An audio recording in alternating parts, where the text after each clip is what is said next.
What's up, everyone? Welcome back to another edition of the Apex, the podcast. Ladies and gentlemen, Split 2 playoffs are over. We have a winner, and the winner hopped on the pod. Phony coming up here in just a moment. It was awesome having Phony back on the show. It's his first time being on in almost 2 years, so to get him finally back on feels great. It feels awesome. This was the original spot of the Phony fan club, where it all originated from. And it was great to finally see him win. He goes through the win. He talks about all that kind of stuff. It was a great interview with Phony. So you're going to want to check that out. But in the meantime, before we get into that, we got to get into Split 2 playoffs from Mannheim, Germany. And boys, what a tournament it was. We've got storylines out the ass. There's plenty of things to talk about here. We could go through all of the group stages, the different stuff, but I think we should start off here with just our winner, SSG. They finally do it. When this season started, we had said that this was potentially a super team with the addition of Koifel. They already had Zainu and Phony. And then eventually we kind of fell off that take a little bit. We're like, wait, is this a super team? Like, they're really struggling. They struggled at Split 1 playoffs. They struggled at EWC. But then they come into this tournament and they are able to pull it out. It was an incredible journey. What did you guys see from your perspective? Well, if I remember correctly, I think on this pod, because I'm not trying to dog on SSG, but I think on this pod, we always took the stance that they weren't like a super team yet. 100%. Yeah. And I would still stand by the statement that even though they won, they weren't a super team. But I will say, it's a team that, like, you had like really high expectations. Everybody was talking like, are they a super team? And then like they had the high expectations, and then they just kind of like were like very like mid for like a decent amount of. I mean, like they did pretty good, right? And when I'm saying mid, we mean like top easy top 10. Yeah. But like they weren't performing at like what anybody really expected them to. And it appears that like they just weren't clicking as much as people would have expected, which is like understandable. Like you can put 3 players and they can all be incredibly talented players, but if they're not going to mesh well, they're not going to have the best results. But they pick up Don for the tournament, for the big one. And he holds down the vibes and the boys are able to piece it together. Like it was a team that always had the talent in order to get it done. And it's just, they hadn't had that moment where they just put it all together. And then they had, as we'll talk, as like Phony explains, all of the pieces, like out of all of the different outcomes that could have happened with all of the different things that could have ended up happening in that end circle, all of the right pieces just fell in line. Yeah, and top five in winners. And they win the match point final. They're 1 point behind Alliance, or else they would have the second most points on the day. They had the third most points. So, they had like a nuclear game in game 8. So all around, like it's a team that's like a bunch of good players, like we've already talked about. The fact that there even was some people putting them into a conversation of a super team, like Enoch said, they had the ability to get it done, and it was exciting to see another new team. This has been the year of new teams taking the LAN title. It's like, those floodgates really opened up, as we've talked about a couple times in the past. And it feels good too, because it's not just that teams are winning that not a whole lot of people know about. These are teams and players that people have been talking about for a long time. You talk about Alliance, you talk about SSG. Those are 2 teams that everybody has, for the most part, known because they are, EMEA, NA. I would say with Reject, as far as this pod goes, probably not as known, but if you go through the entire community, Reject was also really well known in what they were able to accomplish as well. So it's all of these teams coming together, putting together a win, shows that this game really truly separates the best from the best. And that's what happened here. Yeah, it's pretty cool that in a battle royale, like even though there is randomness at the end of the day, the teams coming on top are teams that for a long time we've considered the best, or like the players that have put in the work for a long time to get to where they are at. Like you're not just seeing some random team every tournament pop off and sneak their way into finals and then win that final. Like you have to be consistent all throughout. Yeah, so that was Space Station, and that was basically it for Space Station, because they immediately disbanded pretty much right after the tournament was over. The entire roster was dropped. It looks like SSG still wants to stay in ALGS. It's just not going to be with that team. From what it looks like right now, Koifel and Zainu are going to stay together, and then Phony is going to be a free agent looking for a new team heading into champs. I need to quickly say Are something. you sure that they're staying together? Are they not? Zainu and Koi? I don't think so. I mean, from what I've seen, Zainu he's scrimmed at least twice with E8. Oh, for real? I understood. E8 dropped Shubi today. I forgot about that. No, I mean, What? okay, you're really behind the scene. That would be Bleed. That's Bleed. Sorry, Bleed. Bro, I said E8. Bleed Yeah, dropped sorry, Shubi? Bleed. I missed that. Yeah, it That happened happened? like he said LFT about an hour or two ago. That would Wow. be I didn't That even man know just he was gets on scrimming. foul. That's crazy. How does Shubi keep having this happen to him, dude? Yeah, Shubi was doing LFT, amazing. sadly, the dynamic of the team wasn't at its full potential, so the boys are looking elsewhere. Made playoff grand finals, both splits of year 4 with 2 different teams. Ready to give it my all. I just want to win. DMs are open on all socials. So yeah, Shubi is out from the league. I will say though, I have been under the impression that Zainu and Koi are staying together. Phony did have a moment where he talked on stream a little emotionally, and he said that he was kind of okay with it if the decision was everyone was splitting up and looking for new teams. But the thing is that he was the one that got dropped amongst the 3 of them, and he lost his champ spot where they got to keep it after. So I could be wrong in that sense, because yeah, looking at their Twitters, I haven't seen anything from Zainu saying that he's just looking for one. Koi doesn't have that either. So anything's up in the air. They could definitely change it. They're all free agents at this point. But I was under the impression that they were staying together as a duo, and then Phony was going to be the one looking for a new team.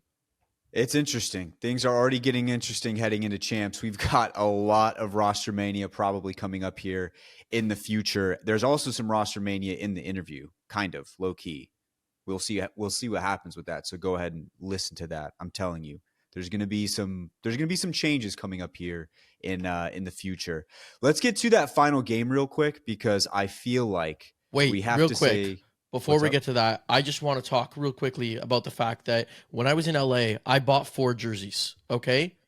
And 3 of those teams have disbanded. 2 of them currently don't have a roster in Apex. However, 2 of them also won a LAN. So I Yeah. have Dark Zero, SSG, DSG. DSG I'm putting as one of the teams that disbanded, but they technically haven't. There's still a duo there. They're still But there, yeah. There's a big breakup, though, we've talked about. Like, we called the episode Worse Than a Breakup. And but Alliance SSG win a LAN. So I don't know. I'm striking like 50 to 75% on disbanding, but also 50% on you winning a LAN if I pick your jersey. It's really Just saying. the Jumba curse could be the greatest thing or the worst thing that's ever Just happened saying. to you. You know, it's Just really up in the air. It just depends how all the cookie crumbles. Getting to that final game, E36. Brandon. Oh my E36. gosh. Now, I remember a long time ago, me and Enoch got roasted in the comments for a take that we thought Team Startifight should have dropped on TSM after they had fought the dojo. And everybody was like, you guys don't know nothing.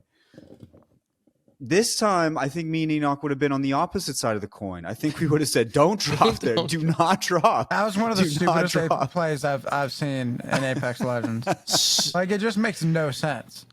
Like, the zone is literally ending right outside. You have ultimate height. Nobody can do anything.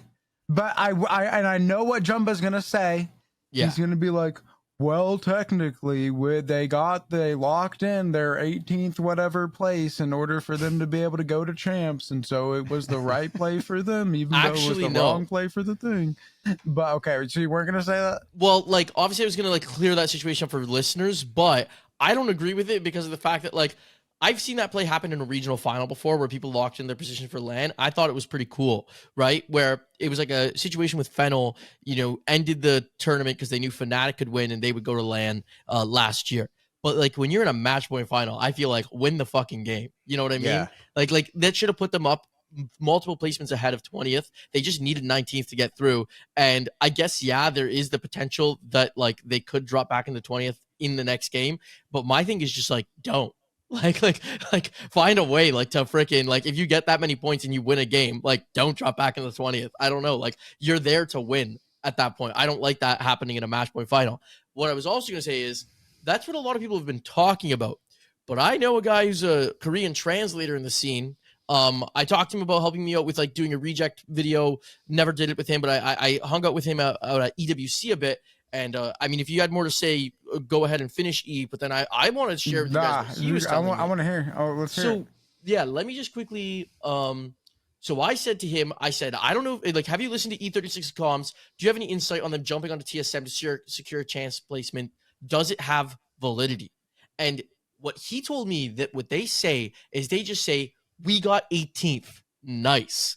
And that's what a lot of the community took as that they jumped off on TSM to secure 18th. But from the way he explained it to me, he said like a lot of the Korean community was upset with like their decision and everything like that.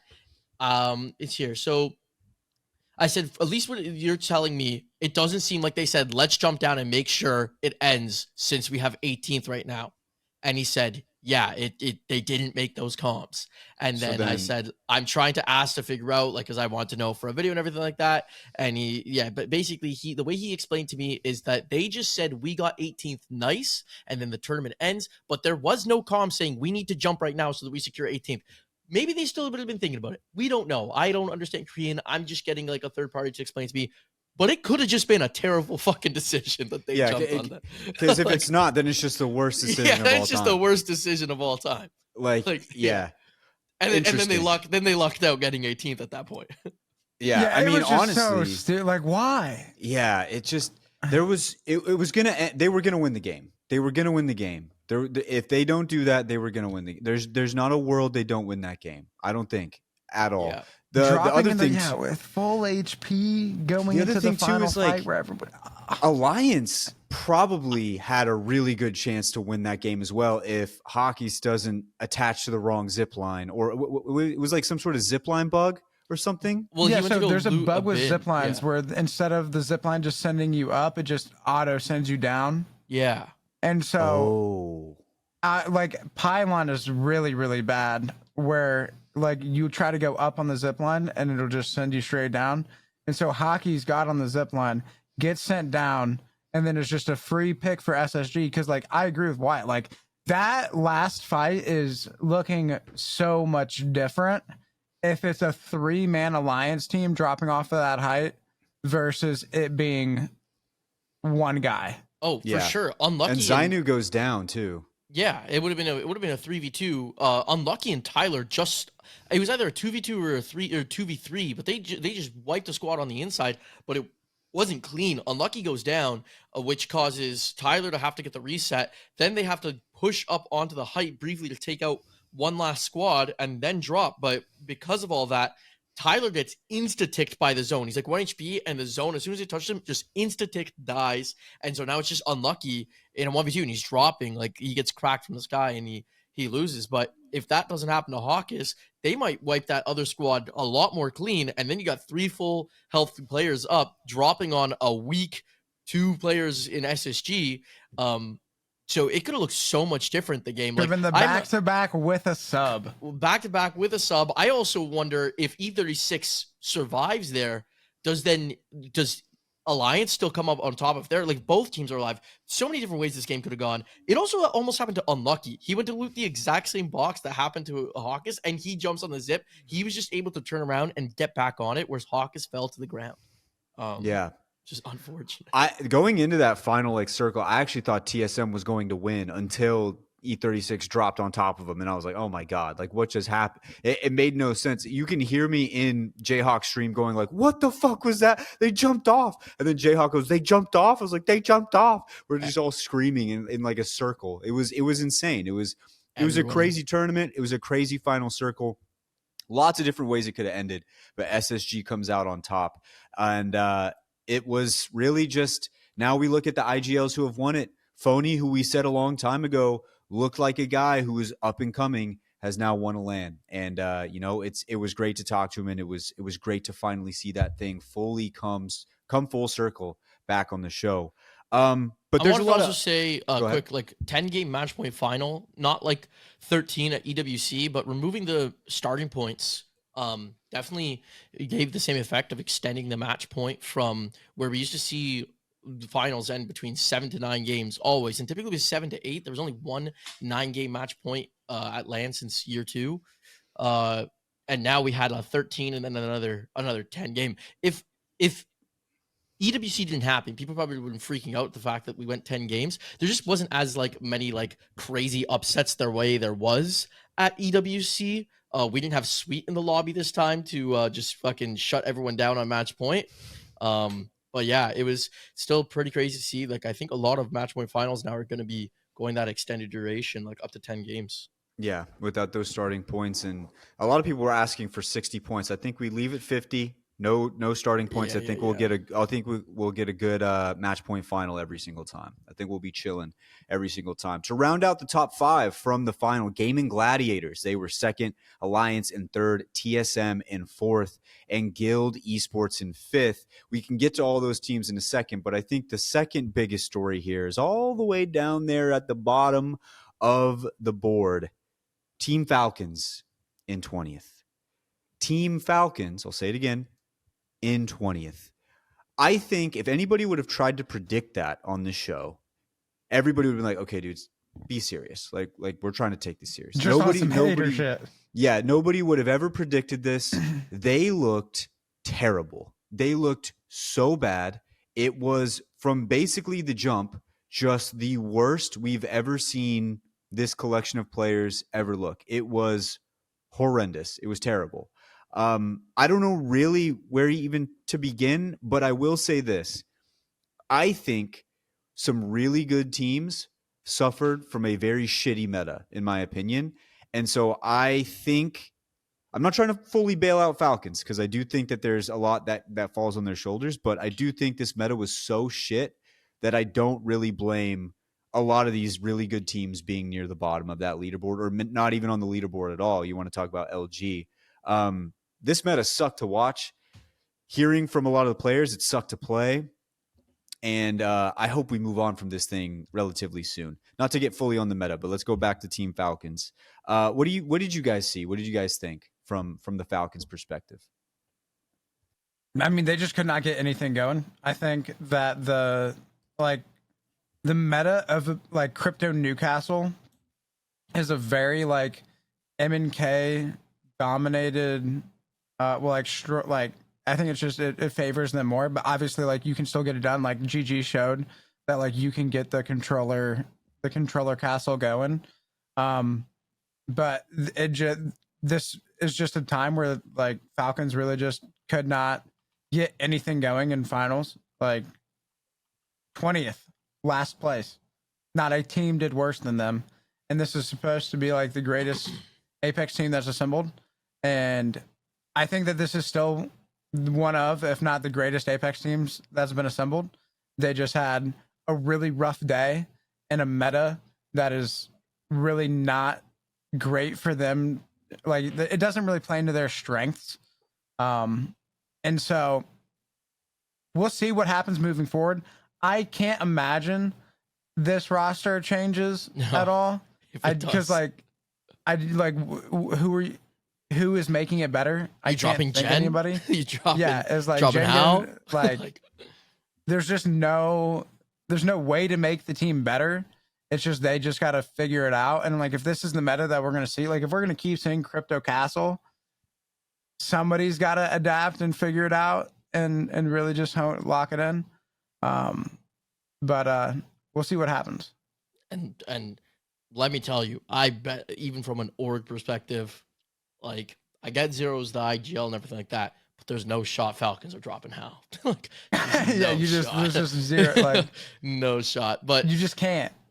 Yeah, the way I would, I would look at it kind of like both what you were saying with the meta. I think the use of crypto, being able to fly the drone around, and then also the fact that the recon beacons spawn at every single POI.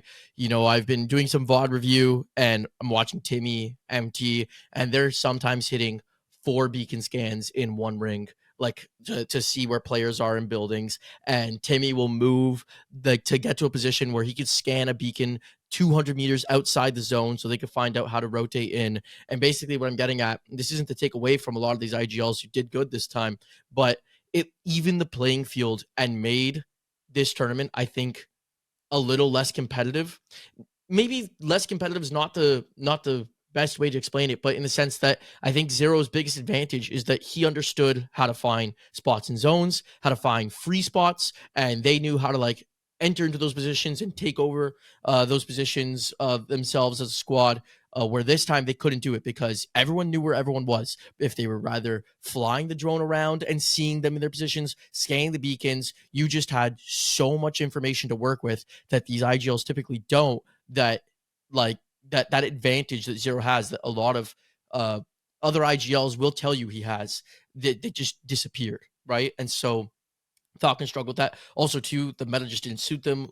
Phony kind of talks about this when we get to talking to him, but like Zero is known to be arguably like the best bang in the world. And so you maybe want your IGL on crypto, but you don't want Zero on crypto because you want him on bang.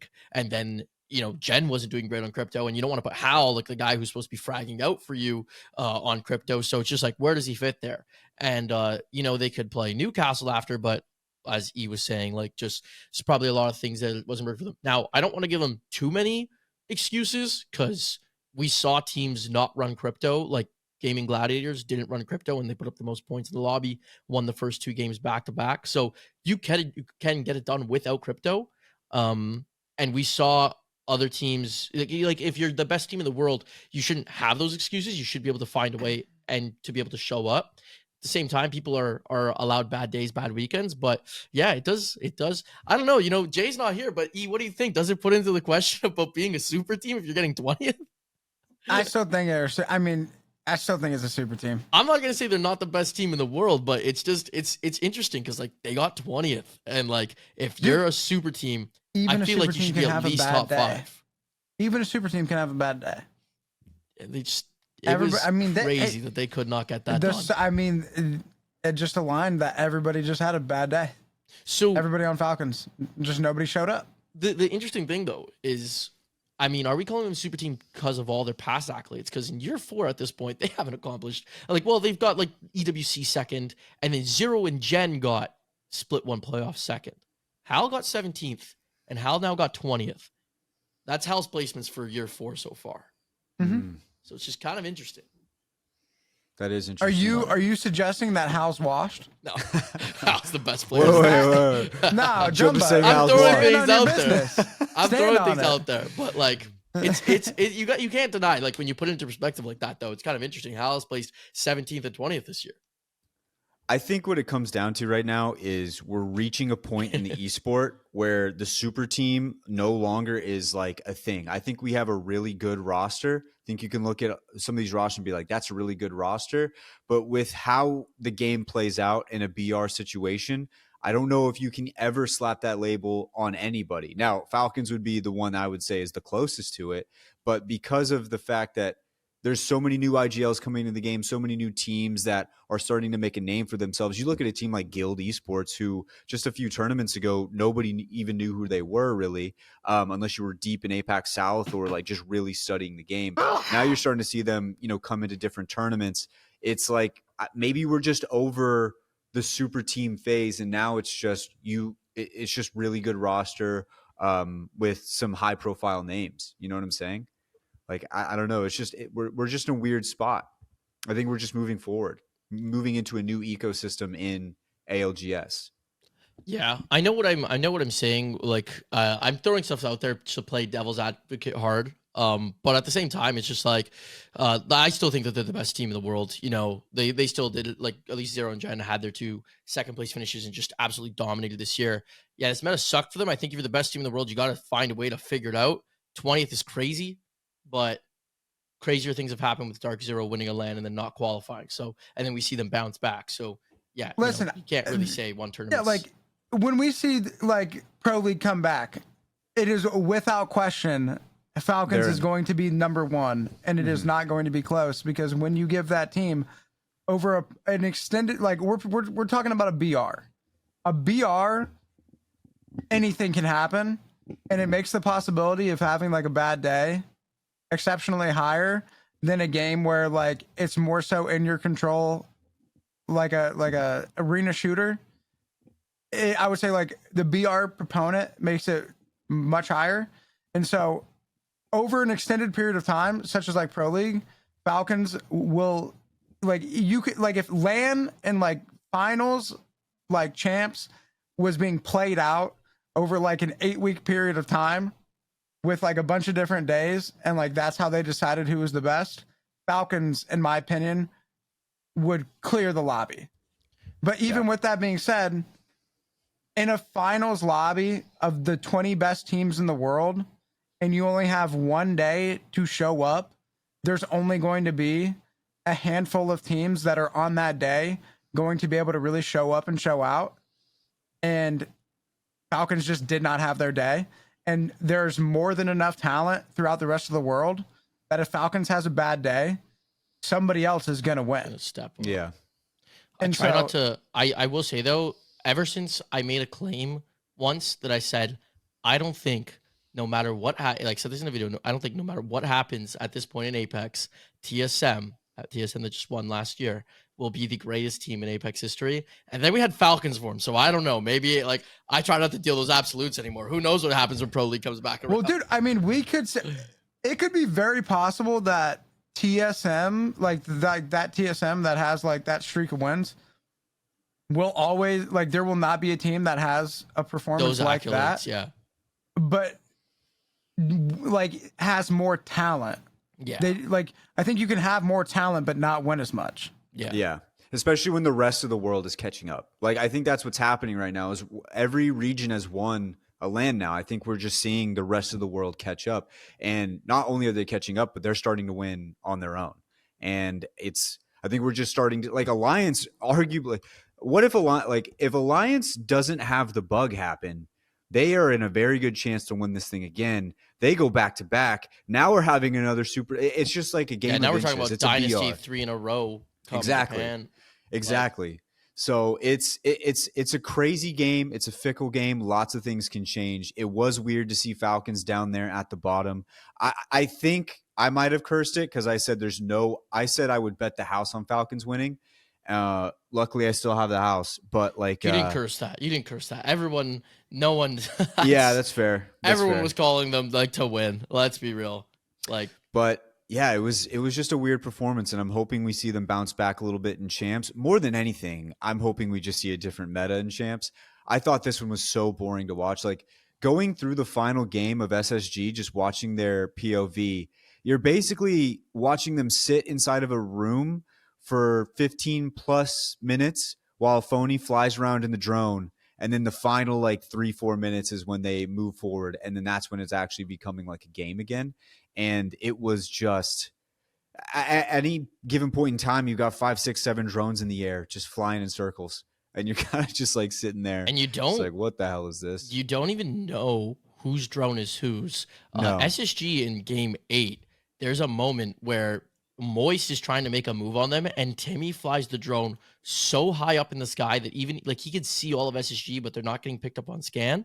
And so he moves the drone down from the sky to start EMPing them, and they think it's TSM's drone who is inside the mountain building by Stormcatcher.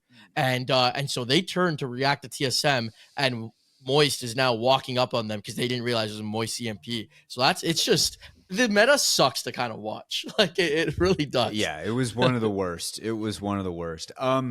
So now that Falcons is out of the way, we can get over to some of these other teams here.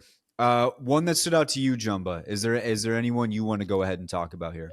Okay, yeah, let's go quickly. I don't want to spend too much time on group stages, but day 1, group stages, set 1, there's a team that dropped 59 points in 3rd place. You want to do this now? You want to just get this out of the way now? We could get this out of the way now. We could get this out of the way now.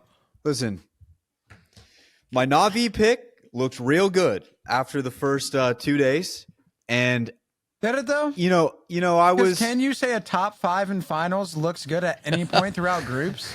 Because it's almost like group lobbies and finals lobbies are different things. and And it's almost like you proved it. I really should have waited to take my victory lap. I took my victory I took it a little early. Literally the first day I woke up, I had like 8 tweets in my inbox being like, Navi's the greatest pick ever. You're the greatest. You're an oracle. And I was like, yeah. This woke guy up, had I was his all head excited. filled Yeah. to the brim, bro. And People like were in my ear.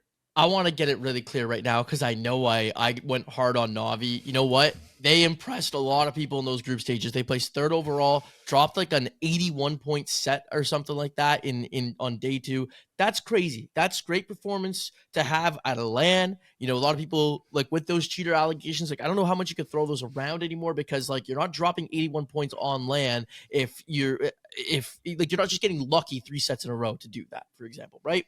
Is what I'm trying to say. So, you know, I commend them for a step forward. They got to winners. And then they didn't make finals. And I don't want to be hard on the team because, you know, there was a lot of emotional tweets and everything like that about how they have tried so hard and came up short. And there's all this pressure and expectations on them because of past performances.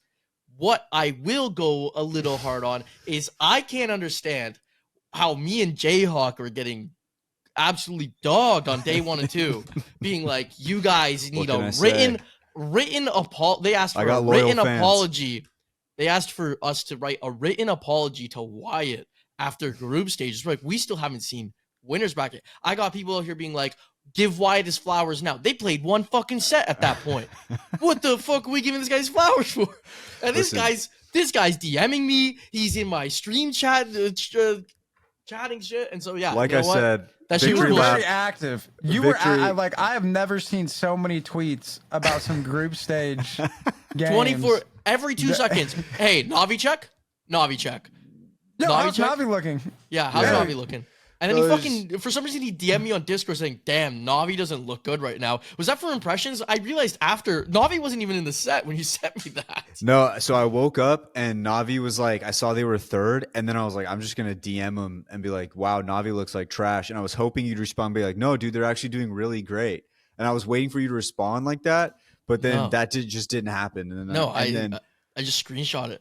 I was at work. Just cooking up tweets relentlessly. I was just walking around. I was doing nothing at work. I was literally just like thinking about Navi and just being like, dude, they're going to do it. They're going to fucking do it. And then I want you guys to know, though, I paid the full ultimate price because watching them on that final day, now I understand why people have the Matafe tier. Okay? Like, I still like Matafe. I think I'm going to put him in my top 5 of champs already. I think I'm going to do it. You already did. You actually responded to one of his tweets, top 5 in finals at champs, calling it now. Yeah, so I already did it. It's already locked in. But I'm going to say this right now. They put me through a gauntlet that not even like the Denver Broncos have put me through. Like they tried to drop in on a building so late, the donut building right outside of Thermal Station. There was 2 teams there. They flew in just caution to the wind. Get 20th, then they get 20th again. Or maybe it was 19th. I don't know what happened.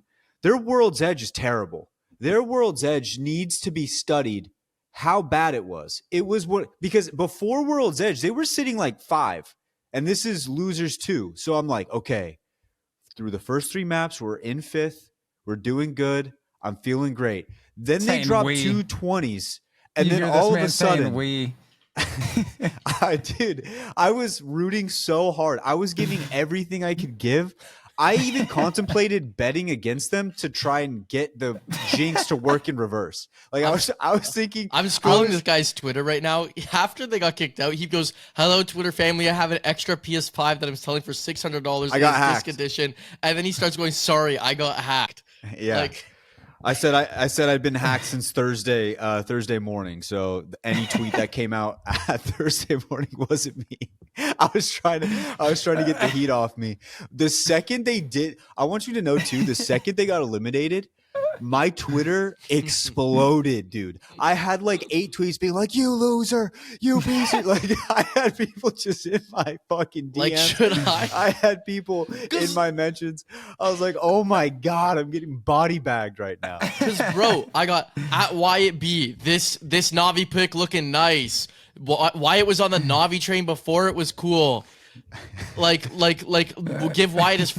I think we need to talk Worst about giving train Wyatt ride his I've flowers. ever been on.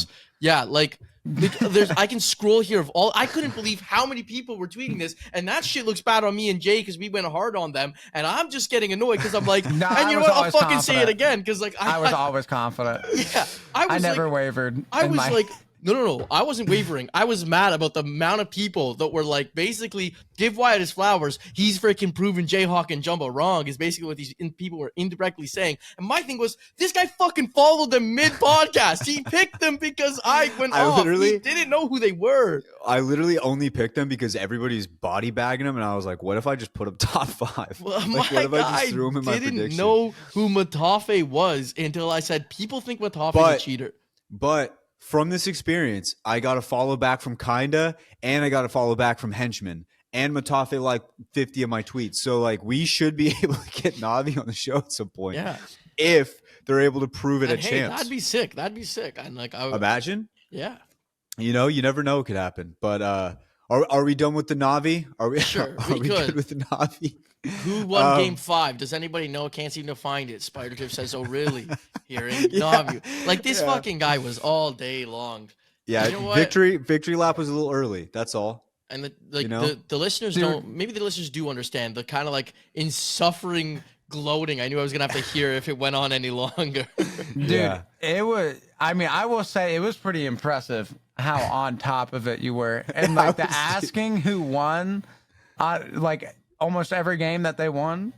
Yeah, it was, the worst part was when they finally won a game outside of the group stage. It was game 6 of Winners 1 where it literally didn't matter. And it made me feel worse. I was like, I wish you guys would have just lost because it doesn't matter. Like, they were still like 6 points off from the top 10. So they just won in my face, still knowing that they weren't going to be able to get in. It was, I'll tell you what, rooting for Navi is a train ride. It is a train ride with a lot of bumps. It might get derailed at any moment. You're going to watch them win, and then you're going to watch them get 20th. All in the same roller coaster ride. It was nuts. But look, shout out to Navi. Despite that, I've given you kudos in the fact that like your top 5 did significantly better than mine. Like, you just had Navi not make it. I think I had only 2 teams make it out of my top 5 plus Dark Horse. So the tough part about my top 5 though was I had Falcons, Furia, and Cloud9, and they were 17th, 19th, and 20th. So that wasn't the best. But, I mean, I don't know if anyone's going to put blame on me thinking LG's not going to make finals. Like, Sweets never missed, and now he does. But yeah, it was. My top 5 was not cooking. Yeah, you know, I had Legends in there too. I had Legends there. No one's telling me Legends is not making it. No one's telling me that Luminosity's not making it.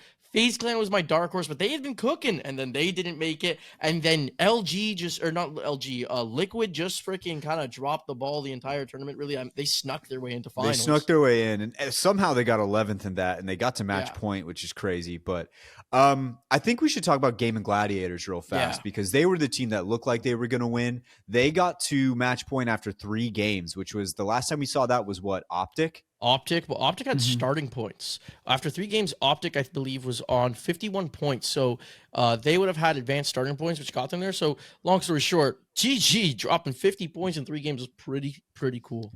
Very impressive. Their Newcastle, who's playing Lufka. Newcastle? Lufka was nuts. Lufka was nuts. They could not die. They couldn't die.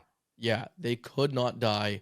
The resets over and over again were amazing to watch. Like, I've always known of Lufka and everything like that. I've been familiar with Lufka's game. Like, you know, he's had some good positions at LAN, but I became like an Insta fan watching him pull off some pretty sick clutches and bringing his team back. And then also too, same with Light. Light was just getting him into great positions every single game. They had some questionable decisions once they hit match point.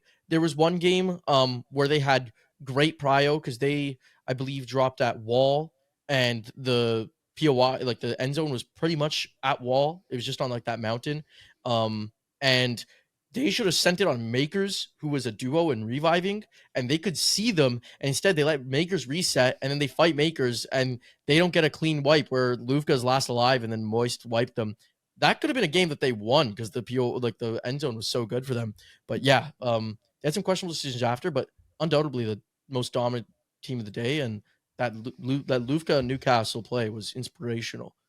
Yeah. Gaming Gladiators was another one. Alliance, we've already talked about them a little bit. They had a very good chance to No. We need to talk about Alliance more. Oh, yeah, for sorry. CFB 12516. You still have his @ memorized? No, bro, I don't remember. I'm spinning Okay. out letters and numbers. Okay.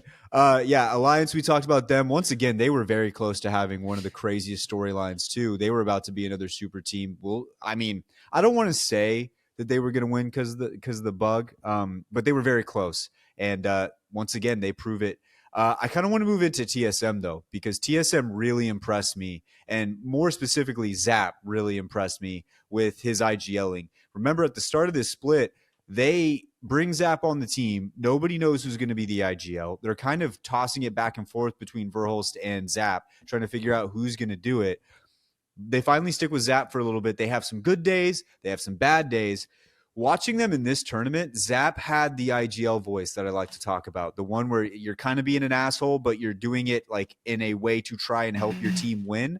I like the IGL voice. You heard it from Zap. He was calling the fights. There was one moment where they were on Storm Point and they were on the cliff right outside of Cedo Station, and they had like 3 or 4 teams roll up on them on that cliff. They get all of them. They're just cleaning up in KP over there. Zap, the way he was calling certain teams, where they were going, who should be looking where, who should be shooting where, really felt good. And this was a team that I thought, depending on how this tournament went, they could be looking at making a roster swap just purely based off the fact that they wanted to try to find more of a solidified IGL. I think now they're going to keep it the way it is. I think they played really well. I think they showed and proved a lot of people wrong. A lot of people when Hal left was saying like, is this team even going to stay together? Like, is this going to be a struggle? And then you saw them at EWC. They get 3rd place in that lobby instead of 2nd. SSG gets in there to the finals. They don't even make finals at EWC, but then they come in here. They have a really good performance, and I think we're going to see same old with TSM. They're going to keep rocking and rolling like they have been going. Was there any other team you guys wanted to highlight? Did you have anything to say on TSME? I feel like you guys covered it. I mean, I did not expect, like, if you would have told me that they were going to be like placing top 5 while Falcons was going to be in 20th with Evan and Reps being like picking up Zap, like I just did not think that they were going to be able to, from an IGL perspective, put it together at that level. But they got it done, and man, that team is a team that you do not want to fight. Zap and Evan, plus, like, I mean, Reps is incredibly talented in his own right, but man, Zap and Evan are like shooters, like shooters of shooters out here. And they just like they will end up in fight like situations where you're like, oh, this is going to be a rough 3P. Shit on bad. Yeah. It just, and like when they probably are able to get away with things that other teams just simply aren't able to because of how much firepower they have. Because like Zapto was like top fragger on his team, combining with top fragger on the team originally. And then he's IGLing enough to get them in the right spots, and like they just don't lose fights. Yeah, I will. So I've watched through not much other comms, but specifically the game that they won in finals. It was game 8. I watched through their whole perspective and everything like that. Again, I'd have to watch more of the tournament. All kudos to Zap since he is their IGL. But the thing is, that game that I watched, all 3 of them were just feeding each other information and making decisions really well. Like the position that they take early game is a Verhulst call, and then there's a fight that they want to take, and it's a combination of Zap and Reps to clear out like the bottom floor. And then even working into zone is a combination of Reps and Zap. And because of the fact that Reps was their crypto player, I think that this meta did help them a little bit. Like getting that extra information that we talked about is something that really, really helped them.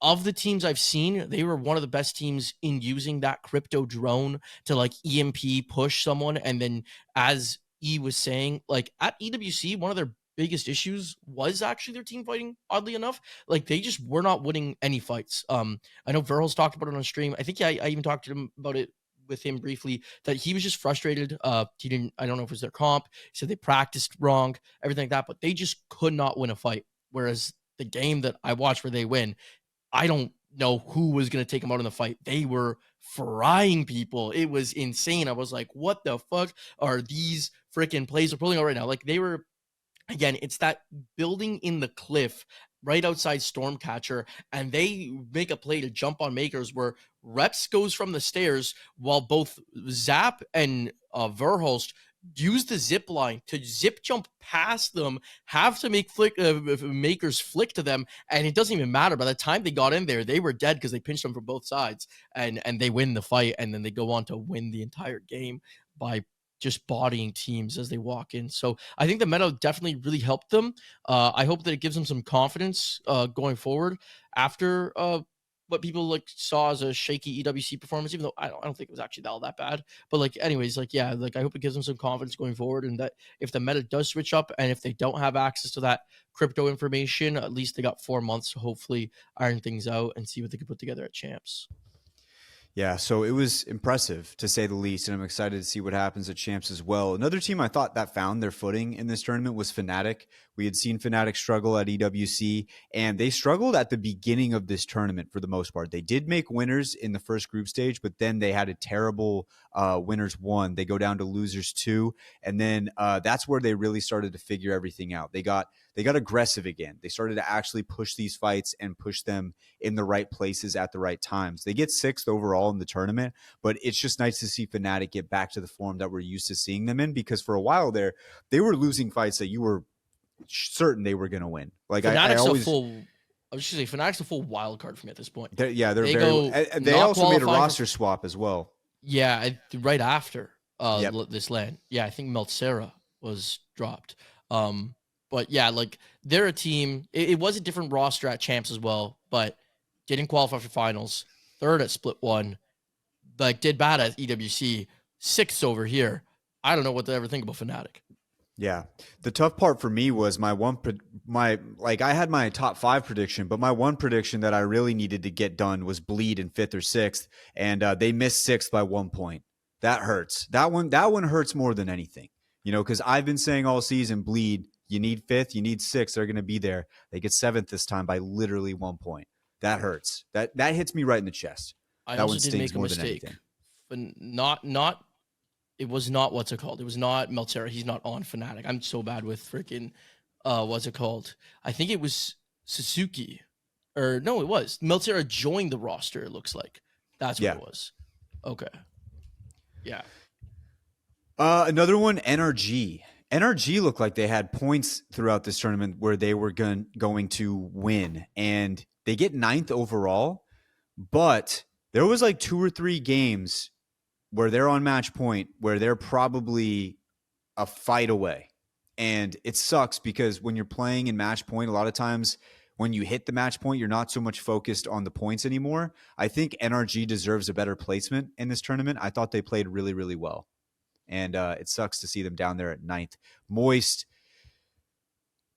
and Liquid, I feel like they're kind of in that same bracket of teams that everybody expected to do better, especially Moist, because Moist was number 1 throughout the group stages, and then they continued that dominance throughout the rest of the tournament up until finals. And they just had they get match point in game 9, but I never felt like they were in any sort of contention to ever win it, I guess, is how to say it. Yeah, I'd have to review a little bit more about their finals. Haven't had the opportunity yet. It felt like Moist throughout winners and groups were able to just roll teams, and they were putting up a lot of kills and put up a lot of kills even in the 10 games. Well, I guess I could say relatively, but they definitely just didn't find the footing or couldn't find that success that they wanted to in finals. I'd have to review it a lot more, understand why, but I think maybe some of their aggressive style of play just didn't work in a finals lobby, I want to say, just like from a very, very basic point of view. So other than Moist, Liquid, there was some other teams, some notable teams that placed that I think we're looking at a roster swap moving forward. Complexity is going to be one of those. It looks like Lou's going to be moving on, but for right now, it seems like Monsoon and Kimchi are going to be staying together for that Complexity roster. Shout out Kimchi, did really well in this tournament. So compared to that first tournament, I was looking at the stats side by side. Just a complete 180 for Kimchi. So happy to see a much better performance from Kimchi. And then Cloud9, it looks like Chaotic is moving back to EMEA. So they're going to have a roster spot open. That's going to be an interesting one. And then I think that should be and then we already talked about Bleed. I'm not was going to the even other try one. to make assumptions on like players and where they're Who's going where? or who's staying together. You at one point, like, who was it? You said you I can't remember which team you said earlier in the podcast. You're like, I think this team's staying together. I'm like, how do we know that? How do we know Yeah. that in this roster mania? An hour Yeah. before we started this podcast, Shuby got dropped. I didn't expect that. Yeah. Right? Craziness. It's craziness. But that's basically it. I guess really the last big storyline here is Sweet not making the finals lobby for the first time ever. It was a hell of a run. Finn was just a little too early on his take. It came to fruition a little late there. But for the first time ever, Sweet not making a finals lobby. It was super unfortunate because the run that they had at EWC was magical. It was awesome to watch. It was so sick. I was rooting for them at the very end because I was like, I just want to see this happen. He said he was going to be much more locked for Germany. And I don't think this is on him, to be honest. Same thing I said with Falcons. I think this meta just sucks. And I think the way the roster's set up, it was going to be hard for them to try to run the Newcastle or the crypto and make it work based on the roster that they have currently formed. You know, I don't know if that's too much, but that's kind of where I feel with it. Well, I didn't get to watch finals, unfortunately, and haven't been able to review it yet because I was really busy with personal life. But like the way I would look at it is like Sweet and even Zero are both IGLs that, while they are the ones leading their team, they are also the ones that are like kind of entry fragging and putting up a lot of damage opening fights, while they have their two god tier controller players swing in later and continue the fight and clean it up, right? And get the knocks and such like that, right? And so it would just be really weird to put those guys, like, so if you were to put, for example, Sweet on crypto or Zero on crypto, it feels weird to put them there, right? It's not as much as Phony, who's not known to be like the fighter of his team. He is on the back lines as an IGL, but then he's got Zainu and Koi, two just Demons controller players in themselves. Or then there's even Moist, right? Moist, Timmy, we're not going to sit here and say Timmy doesn't have insane mechanics and can't play that role, but on Moist, Waltzy is the IGL's controller player who does that opening up. Guild is their player who's also like looking to frag and everything like that. So Timmy just fits into that role of being the crypto to kind of sit back a little bit, and he's mechanically gifted. So it worked for Moist, right? Whereas it didn't seem to fit the roles of LG and then Falcons to put someone like Zero, their M&K player, on crypto. That's the way I see it without watching it. I don't know. It sucks. I don't know. We're gonna go back into the meta that I'm not a fan of the meta. Not a fan. I agree with that. Not a fan.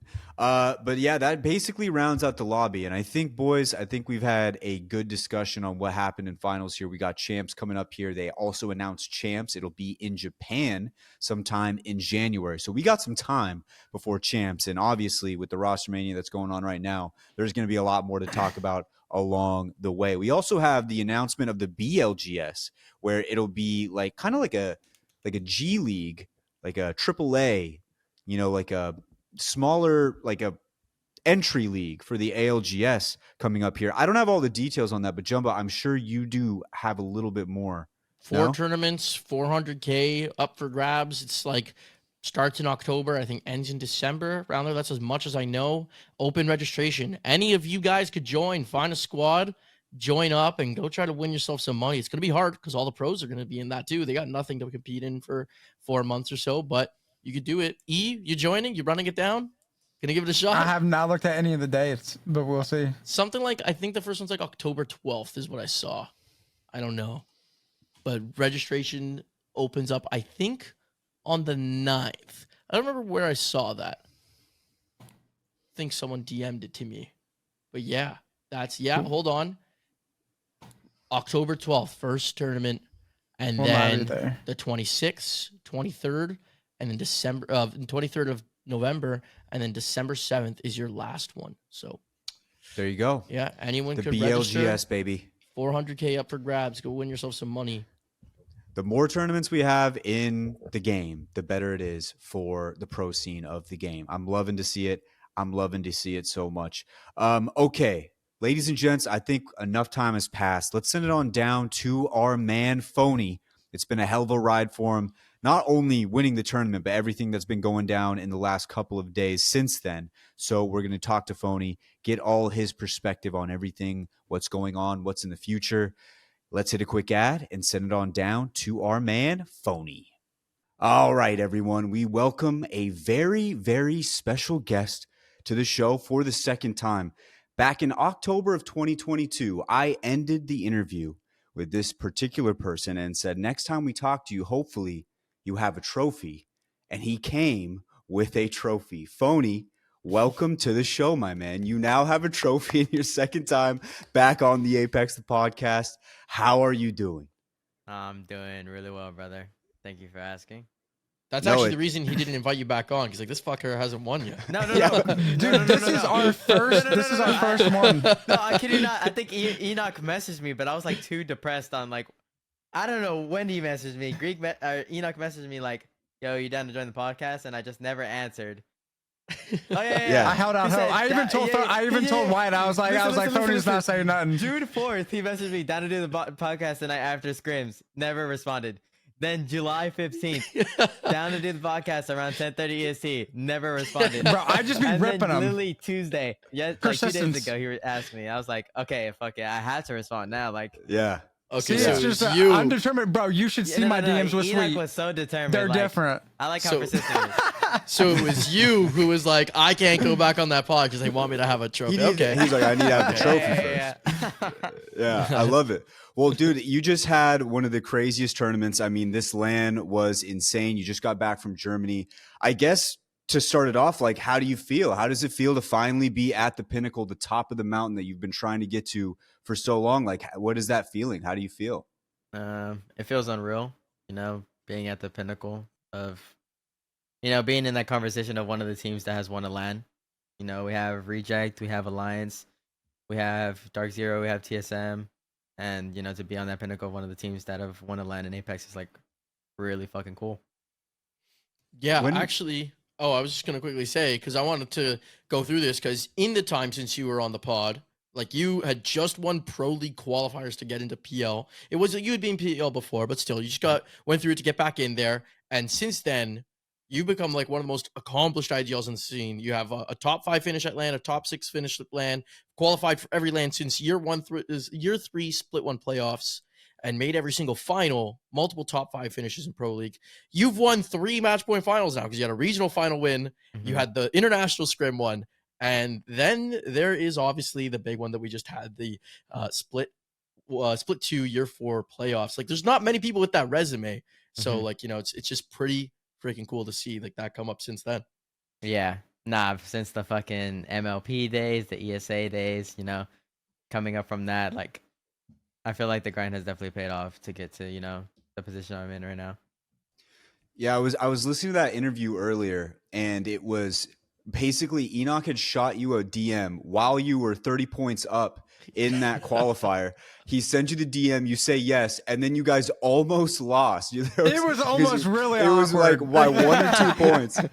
And then No, it was. yeah, and then you hopped on the show and you're like, thank God that was over with. Yeah, But no, yeah. no. Actually, no, it was actually so scary, bro. I kid you not, because Snipe, like I spoke on the previous podcast, I'm pretty sure Snipe was also the same person messaging me to team with him after that, and like he was like, hopefully I didn't jinx you guys, like, because he had very high expectations, and when we won, he was like very scared for me because we almost lost, and like it would have been really really bad. Yeah, it was a crazy time, and just looking back on that entire situation, it's like all this hard work you had put together, all of the bullshit you've had to go through to get to this point. What was that moment when what was the first moment you started to realize like, holy shit, we're going to win this thing? Was there ever a time where you kind of were like, we're in the perfect position, we are in the right spot, or was it just like, I don't know, we're just flying by the seat of our pants? Just to clarify, this is for Germany, right? Yeah, Yeah. for Germany. Okay, yeah. Whenever we got in the position to go underneath, the middle of Skyhook, that's when I knew we were in a position to win the game. The ring 5 procced, and we saw basically where end zone was ending, and we knew our walk in was very very clear to get through as long as we just watched out for either the team above us dropping on us or the team across from us aping us, which is at that point in TSM. and we kind of knew we had it in the bag, but I wasn't for sure on actually set on knowing that we won the game until we wiped Guild fully underneath, and then I hear the team above me. I hear Tyler get knocked to ring, and I was like, oh, we for sure have this. Like it's just us and that team above us. One of them got knocked to ring. Koi's making an armor swap. I'm chilling on full meds. They have to drop into us, and we have a knockdown shield. Like we're chilling. We're gonna win this match, you know. And then when he drops down as a solo, and I see only him drop down, and I crack him out of the air, and Koi gets the last shot in, and I just see we are the champions. I was like, wait, we just fucking won LAN. We just fucking won LAN. You know, I was fucking excited. Like I didn't know what the fuck to do. Like I threw my fucking controller on the ground. I'm pretty sure I broke it because it's not in use anymore. And fucking I was ecstatic. I didn't know what the fuck to do. Like we just won LAN. Like first LAN, been fucking 3 years in the making to get this fucking LAN win. So like I was very excited. I was like, you know, I honestly didn't know what to do. And you know, I was just glad that I was able to celebrate that fucking win, you know, with Greek and Wig. You know, that's where we get that video from Finn where you just see me hugging both of them because Dave, you know, supported my journey for so fucking long, and I've been so grateful for the both of them, just having them in my life, and I just feel like I just had to celebrate with someone, and those were the two people I needed to celebrate with, and it was like fucking amazing. Yeah, dude, that video was so freaking wholesome. Like brought like a tear to my eye seeing you jump on the both of them, and like, you know, even seeing their do you know I wanted to cry so bad. Like when you see me hug Greek and finish hugging Greek, like you can see the redness in my face. You can see me like tearing up in my eye, but I held it back.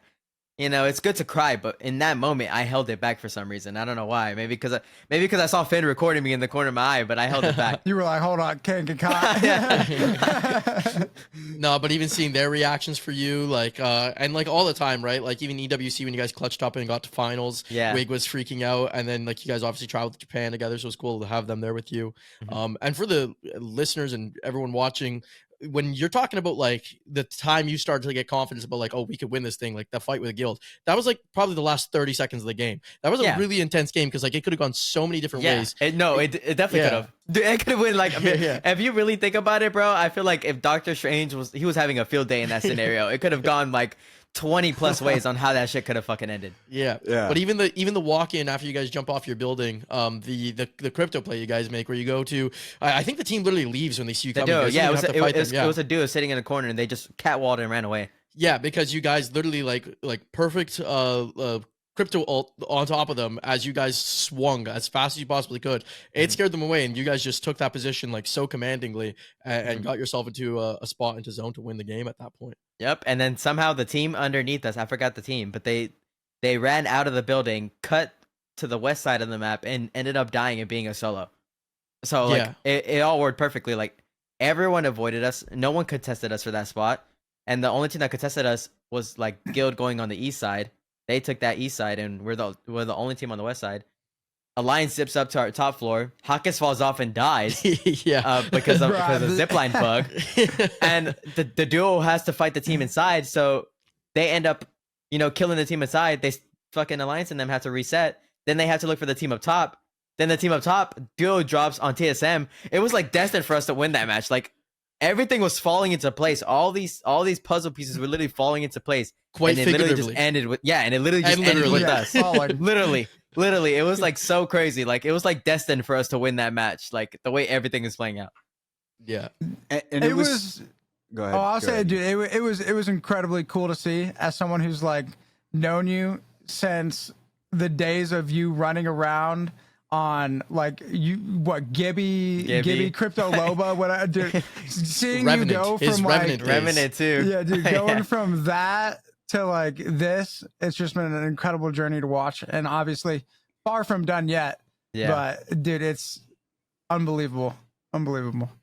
I kind of wanted to go back to the earlier part of the finals day too, because you guys started off with like 2 20th places. Like, just talk about the mental that you had to overcome in that moment. Like, what were you guys talking about? What was going through you guys' heads? Because those first 2 games were rough to start off, and it was weird how crazy you guys were able to bounce back. Was there any sort of conversation, or was it just like we're we're professionals. Let's keep locked in. Like what went down between all of you guys getting into that game 3? First of all, I wanted to say that like there's a lot of people knocking our win down and saying that like GG was like the super team, which they technically were. They were dominating that whole series. The very first 2 games they won, they were super freaking consistent. And I feel like that's what you need to win the tournament. So for us to start off with 2 0-point games and still overcome that adversity and still overcome that mental game of just having a team go on match point in 3 games while you're settling there on 2 points in 3 games, still coming back from that to win the series. I feel like that's way more challenging than being as consistent as they were. And I genuinely feel like the only reason we had that, and I have to take my hat off to him, is because we had Don's take in there to keep us in that positive mindset. And having a vibe coach that was that important for us in order to, get rid of those 2 games that we just had and realize that we still are a really good team to win this set. We can still win this tournament. And I feel like when Don spoke to us after every game, he's like, even when we were all like mad at each other or like, going after each other's necks for like a misplay or a miscomm, Don said, shut the fuck up. The last game, the previous game was the previous game. Shut the fuck up and worry about this game. You guys can fucking win it. You guys can still win it. It's not over till it's over, And I'm just glad that we had Don there, to help us, reunite all together and realize that we can still win this as a team. That's really interesting because outside of Don being NIP's coach, I wasn't too familiar with him, and immediately that makes me think of an example. Listening to Raven where he's talked about TSM last year, like, and how they were, if they had bad games, they just had the ability to just wipe their memory clean and just go next and think of the next one fresh. And he was a big part of that. I think, being the coach of that team, him doing that, which helped them with that champs run where like they both had a comeback in winners bracket and in obviously the finals. So it's pretty cool to hear like, how impactful a coach was for you guys too. Yeah. To bounce back. And like you said, the people knocking you down, I mean, realistically, you won the same amount of games as GG in that final, right? You guys won the last game, which is the hardest one to do. And then you guys also had that absolutely nuclear game in game 7 in Storm Point, which, no one should be knocking on how dominant you guys were there in that specific game and the damage and the kills you guys put up. Yeah. And anybody knocking it, dude, it's a W. What the fuck? I mean, it doesn't matter if you guys were the worst team last team to hit match point. If you're the first team to walk away with that win, fuck everybody else. Yeah, that's the beauty of match point. And also, I feel like people are trying to just discredit you or just tear you down for that. But there's been so many lands where the exact same thing happened. Like Furia got second place to Dark Zero. They had the most points, but Dark Zero was able to win the game in the end. Like that happens all the time. You talk about Falcons at EWC. They got to match point first, but they couldn't win the game. So like this happens all the time. Yeah. People saying that, I think they're just trying to, they're just trying to get their takes off. But it was incredible to watch. It was great to see. And I think it also comes off of the heels of like some tougher performances from SSG as a whole. You guys had like a 13th, you guys had a 17th, and then going into that final, you start off tough.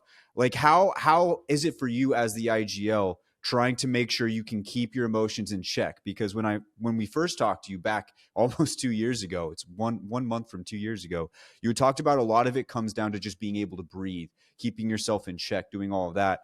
As time has gone on from the last 2 years, have you been able to find more ways to keep yourself calm and keep yourself focused in moments of high intensity like that? I would say during these lands, I would say during the 13th and 17th land, like the 13th, I was like, I really was like calm headed and I kept my cool. It was just more so of like, we really couldn't clock in, the game plan of what we originally had once we had that one game where Frex just like, we were supposed to win the game and then me and Zainu dropped and Frex didn't drop, and it was a whole misplay that went on and it caused like a corruption in the team, because of that game. And after that game, you can tell like after that game we weren't as dominant anymore. We started slowly deteriorating and forgetting the game plan, and I feel like, even at this 17th at EWC, like we went through losers. We were the top 2 teams to qual. We got second, and that was like very, very nerve-wracking and stressful. So we had to like leave everything on the floor for finals. And I would say I would say the environment is what caused me to forget the things that I to breathe, to think about what I came here for, to win and stuff. I feel like the environment is what caused me to like fall back on those negative emotions. And I felt like the negatives were bigger than the positives, so I couldn't really find like a support system to fall back to.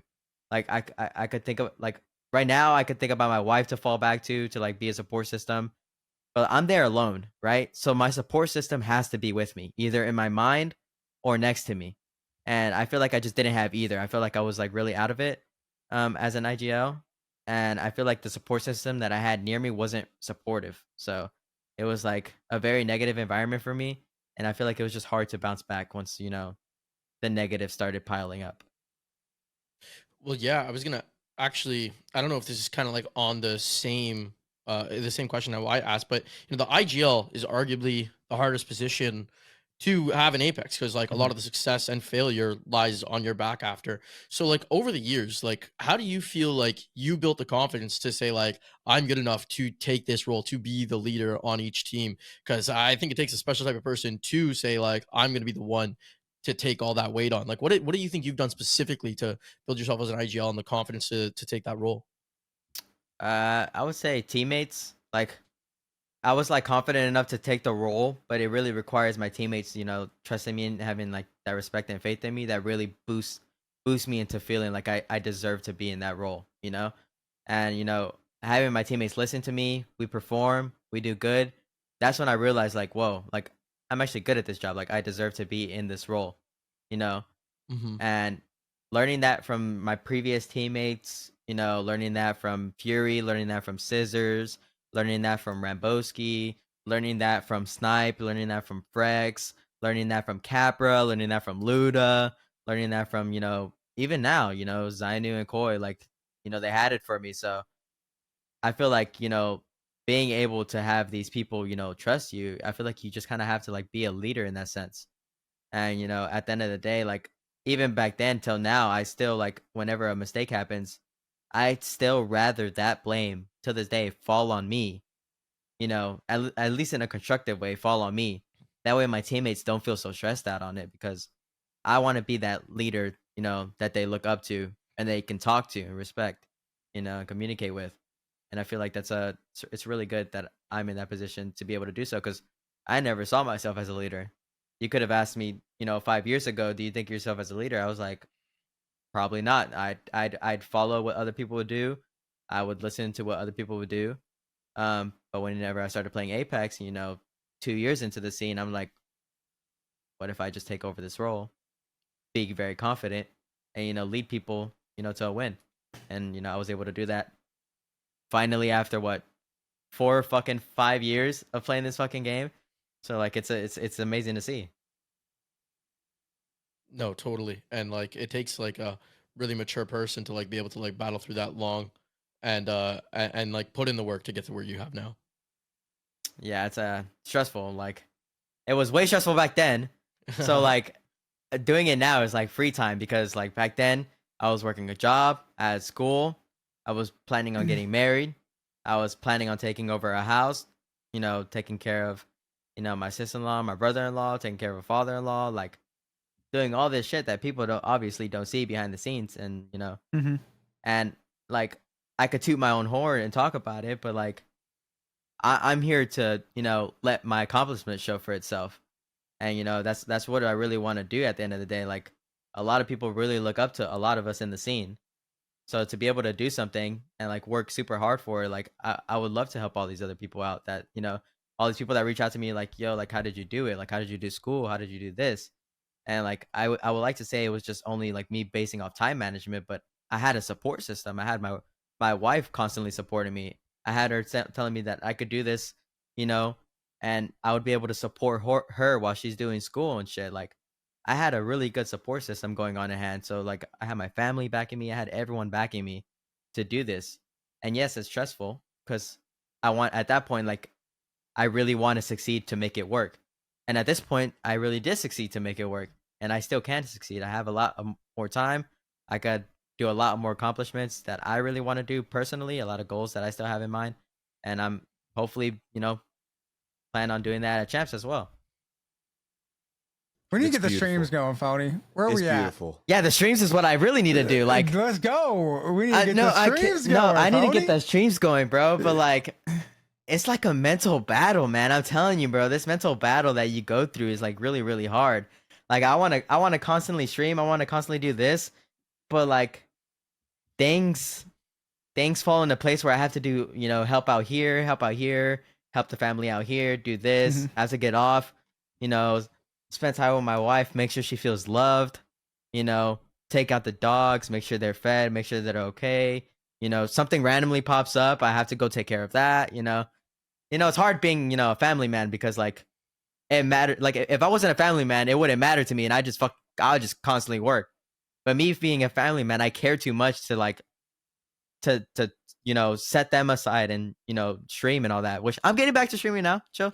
I'm getting back to streaming now. Hey, I actually the past 2 days. That's an accomplishment. Actually, the past 2 days for 6 hours, like, bro. That's an Phony's- accomplishment. I I was was ranking and shit. I was He's ranking out with here Greek in a prison ranking? for like 8 hours. Like that's an accomplishment. I kid you not. But The like, grind. There we yeah, go. like if I used to play, like if I used to play, I used to just not stream. I used to just play to play. I felt like it was like if I streamed, like nobody was gonna watch. But like, like there's no reason not to stream. There really Mhm. isn't. Like, there's always gonna be someone to support you at the end of the day, even if it's one person, even if it's two people. Someone in that chat is literally waiting for you to stream. I kid you not. Someone's waiting for you to stream because that's what makes their work. That's what makes the time they have to eat. That's what makes their time they have free time. Like they want to watch you during their free time or the time that they have. So, why not stream? Why not? And There we you go. got a 4-month break now. Well, Yeah, 4 technically, month like, break. Hey, know I might have a 6 month. I might have 2 years. You never know, bro. Hey, if no one picks me up, I kid you not. You may be laughing now, but like, I kid you not. I may be free for a whole fucking year. Hey, I'll be watching that shit on the TV. I'll be watching fucking champs on TV. just never take land champion out of your title, though. Out of your title. Yeah, that should stay in the title. Fuck it. There you go. Yeah, I mean, I guess that's like a perfect transition now is like everything's, you got the LAN win, everything's in there. You're one of the very few IGLs to ever win a LAN. And now you're moving forward as a free agent and you're trying to find your next journey. You're trying to find what's going on next. It can be scary. It can be stressful. How have you been dealing with it? Because Champs is obviously, it's still a while away. You still got some time, but has there been anything, in the makings, in the works so far? I would like to say yes. I mean, there's like one or two things, but there's not really many options. I was kind of left like to dry. I'm not gonna lie. I don't know. I'm in a position where like I can post something, I can reach out, but it's really up to someone else to like take me in and give me that trust to like either IGL, co-IGL support, for champs. And if I can't find that with one of the champs logs team, then I have to find that with the LCQ team. I've done it once. I could definitely do it again. Do I want to do it again? Hell no. But you never know. Like I might have to. Like if I'm not meant to be there, I'm not meant to be there. God always has a plan for me. And if it's me not being at champs, me watching, me doing something else, then it is what it is. I'm not gonna. I'm sad about it. I'm very frustrated about it, but can't do nothing about it.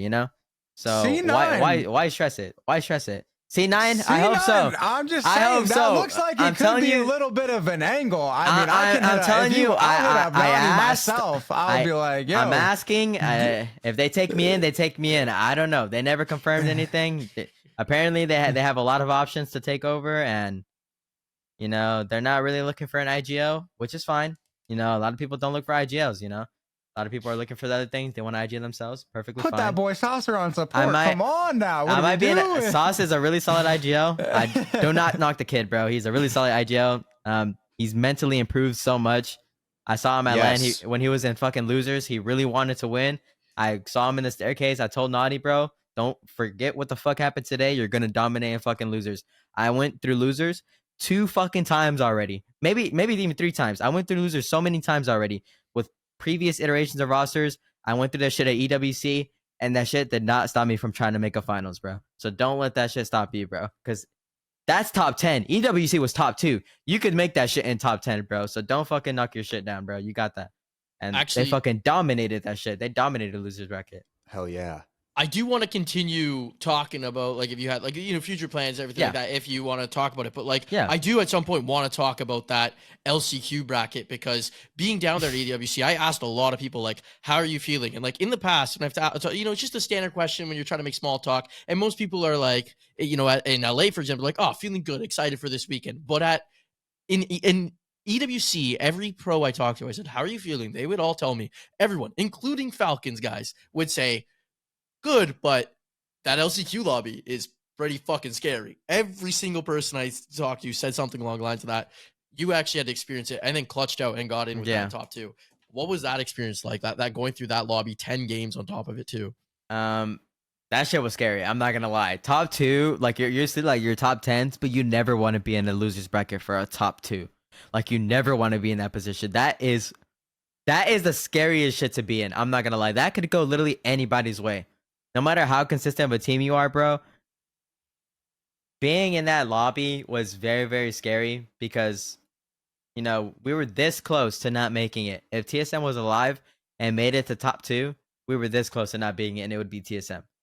But like just being in that lobby, it's scary, it's nerve-wracking. But everyone in that lobby, you got to realize everyone in that lobby shares the same goal at that point. They're there to try to make finals, you know? And whoever puts in the more work to try to make finals wins. And for us and for Guild to be the 2 top teams to make it was like destined for us to be in finals, because we put in the most work in that losers bracket lobby, that LCQ bracket.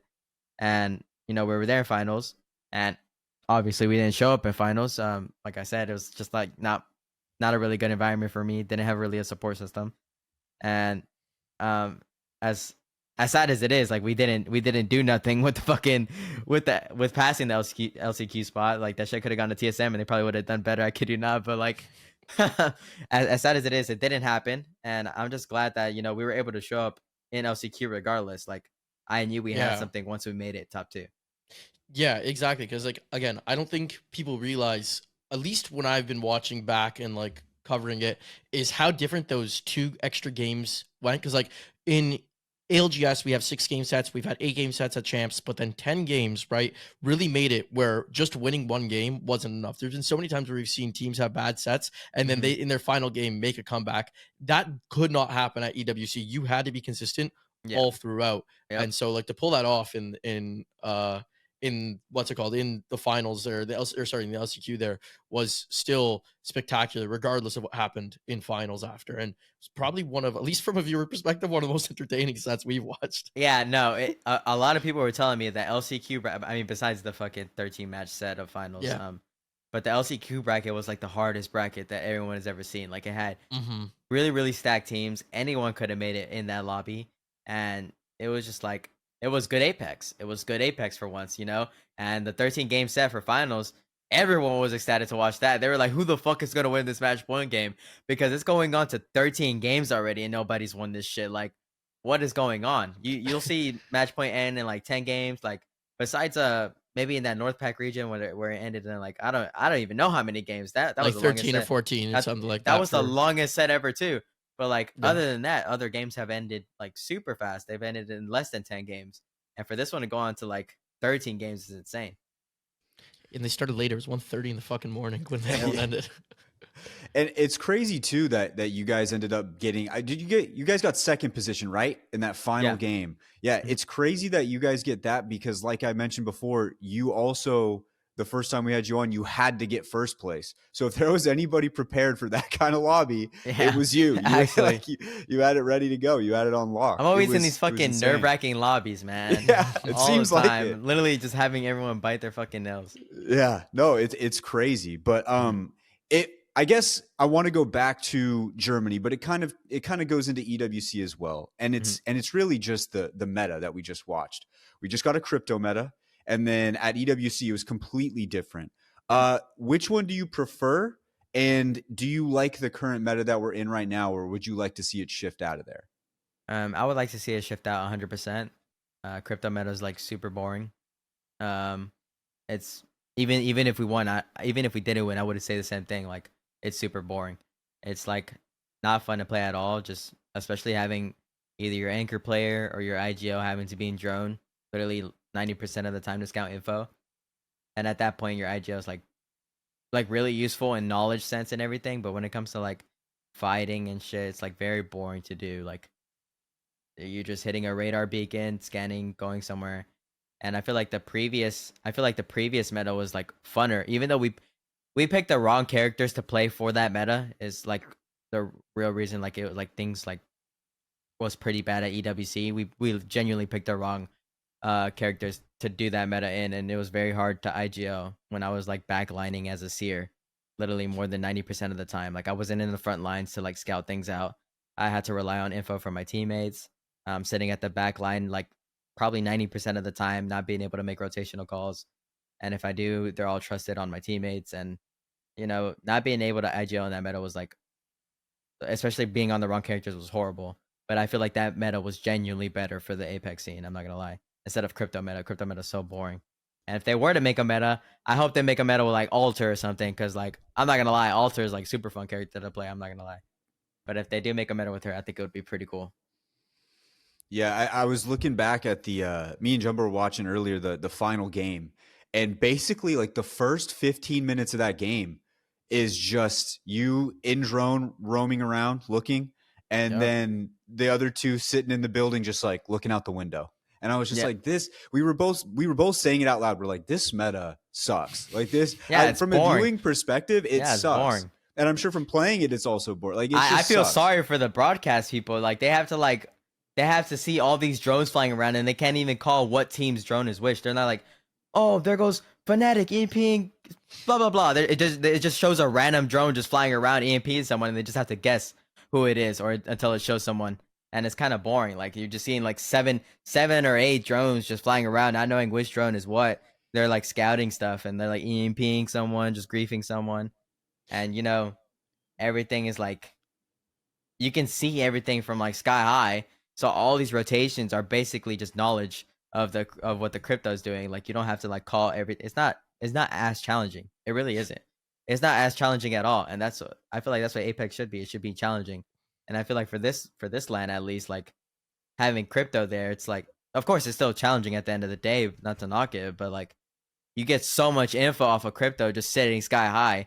Making rotations isn't as challenging as it should be. You're literally able to call something as easy as like, let's go third this. There's literally no one else around. Let's just go third this, because you can see on the map, you can hit a recon from 200 meters away, hit it, and see how many teams are around. You can literally look at the banner, see there's 2 squads nearby. There's only 2 squads fighting in front of you. Like you can just easily third that. Like it's just such a boring meta. It really is. Well, that's what I was gonna ask, and this isn't to like knock your win or anything like that. But do you think it took away from like some of the? Well, I think you already answered that question. Some of the skill of being an IGL, but also to adding randomness to the game because everyone had so much information. I know that like more information would probably make the game less random, but I just felt like instead of like where you could make a play knowing, hey, this team may not be expecting this, everyone expected everything, it seemed, right? Like watching back IGLs, like they just had so much information because not only, like you said, because they fly sky high, they were able to hit enemy beacons over and over and over again from the safety of their building where they could just see where everyone's holding. And so like it just felt like in endgame there was so much more people, maybe not alive, but prepared, that like those end games could feel more random about who would win after, because there wasn't an IGL to maybe the better IGL to place themselves in that best position, for example, right? Yeah, no, I agree. I feel like it, like for basically every LAN that's happened, it always came down to like the last game is like you should play zone and you should win from zone. You shouldn't play like hard edge and like try to fight your like way in completely and, you know, win. It's usually whoever has Godspot, whoever's playing like really good to like get in zone. And I feel like for this meta, I feel like every game it really relied on crypto droning and a bunch of Newcastles. So like if you weren't a Newcastle team winning, like you were just throwing, because you could easily hit a recon, evac somewhere, land somewhere, set up with Newcastle, and just be chilling the whole set and just reset constantly with a Newcastle queue. You know, res with gold bins respawning near you. You could get a gold res there. The gold bins were insane, bro. Yeah, like, they always had gold shields. Yeah, it was so cringe. It was like this meta was destined for a Newcastle to win, a Newcastle crypto team at least to win, and like that's what it should have been. So I feel like this is definitely one of the easier meta ones to win. But for the more established teams, like I don't know what happened to Falcons, to be honest. I don't know. They should have been one of the teams up there too. But they don't really have a crypto player on the team, so it like made it harder for them to IGL during this line because there's so many people around them that have so much info. So that info is what literally, backlashed on Falcons. All these teams having this much info and them not having a crypto player on their team specifically to give them that info is like it made it that much harder. I don't think Jen should be playing crypto. I don't think Zero should be playing crypto because he's like the best bang. And I don't think Hal definitely should not be playing crypto because that would be fucking horrible. So they just don't have a crypto player. So what the fuck can they do? They just have to play Newcastle, Cat, fucking, and I feel like that it's way harder for them to do that than play with a fucking crypto player. And the only team that was able to pull that off the most was GG. GG was fucking farming. They're one of the best teams in the fucking in the lobby that set. Yeah, I think Falcons' biggest advantage is just Zero's understanding of the game compared to a lot of other people, and the crypto level the playing field quite a bit, which and like without them playing it, like they struggled. Yeah. I don't know. I feel like Falcons wasn't the only example of this too. I feel like there was a lot of other teams, really good teams. You look at Luminosity, that just because of the way the crypto was set up, they just didn't have a player that they could set on that character to be able to make it work. Like that's kind of why I just feel like it was one of the worst metas. It was. It just sucked. Overall, it just sucked. And it sucked to watch. Yeah, it was. Yeah, I'm sure because you either have your MK player, you have the best. The anchor player has to be fucking amazing with communication, or you can have your IGL. And what fucking IGL wants to be sitting on crypto literally 90% of the time? You can literally ask any IGL in the Apex scene. They'd rather be playing any other character 100% than crypto. They'd rather put one of their teammates and sacrifice that shit than play crypto. It's horrible. It's funny like how long crypto has been in the game. Crypto also has been sort of like an off meta pick almost. Like he's been played by some IGLs. Like there's a lot of people, Kashera, Tech. Like there's there was Nasky. There's so many people who are known for crypto. RKN. And now finally they have a meta. They have a meta. No one ever wanted They were this, ahead of the game. They were ahead of the game. Funny enough, 3 or 4 of them didn't even compete in this land. Yeah, no, they didn't. So that's what I'm saying. They were ahead of the All curve. the crypto mains gone. They were too ahead of the curve. But yeah, it's just crazy. I know no one wanted this land ever just because they knew it was boring. I could only think of I think it was the Summer Circuit playoffs of year 1 was the last time I remember everyone playing crypto, and it died real quick because Bloodhound was just better, right? Yeah. Crypto's now been given so many different abilities that he's kind of nice. Him going invis is like the best thing ever. That's literally why he's like so strictly meta. Wait, explain that. Literally being able to go invis is insane. I thought it was a lot more because of the information, the revivability, like getting the scan that's after amazing. the ult. But like, that's tell me amazing. About, so that's why the amazing. invis? Why the invis? I'm curious on that. That's just broken. It's literally just broke. It allows teams to reset anywhere they want. The fucking crypto could go invis, literally middle of end zone, just get 5 points, 7 points, and no one's able to fucking see him.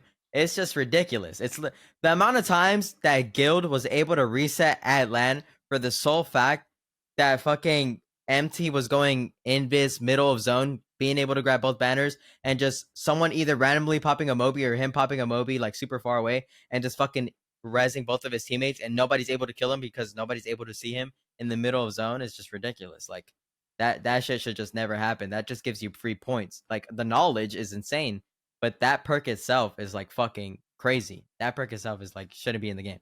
Yeah. Do you think that perk will get reverted, or do you think that's something that we're gonna? That shit should get reverted. I do not give a fuck. That shit should get reverted 100%. That shit is dumb.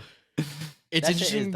It's interesting you brought up Guild because like I was VOD reviewing the final game from their perspective, and it seemed like it was such a natural instinct for MT that in the final circle, it was Legacy starts getting shot at, and before Legacy's down, he's already dropped the Moby, and then Legacy goes down, gets thirsted, and he's got Legacy up immediately because he saw him getting shot at, and he just dropped the Moby. He's like, this guy's dying, I need to get it out of here, right? It became such a second nature thing to him almost. I mean, bro, MT was down to just run away if one of his teammates died. He did not give a fuck.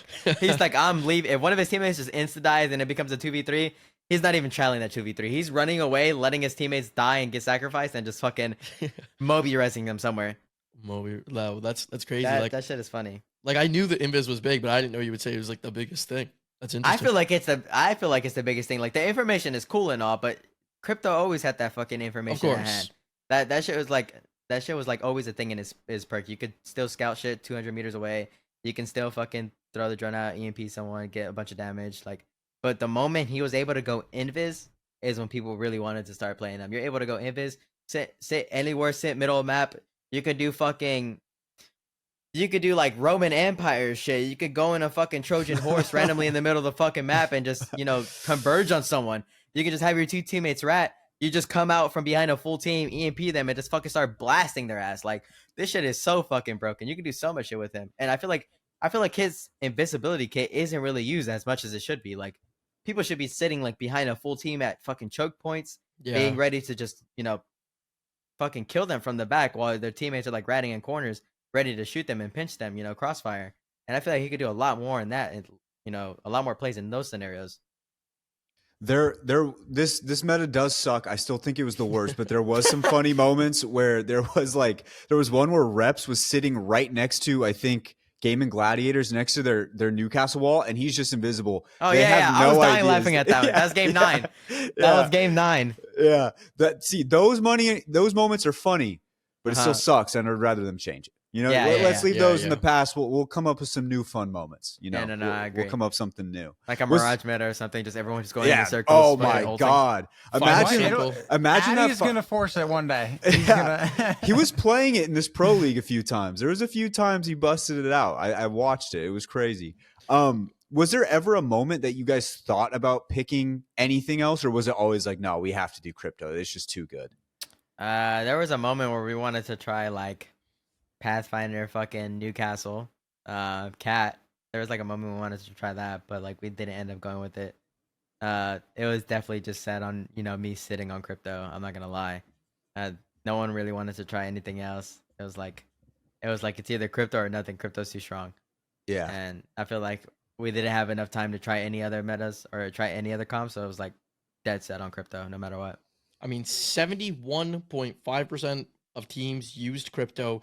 If I'm not mistaken, that is the highest pick rate I've seen alongside Bang. Like, it's always been like Bang, like 80-90%, and then there's kind of a drop off of all characters. Even if I were to go back to last year with Horizon and Seer, Come on, Bang Blood.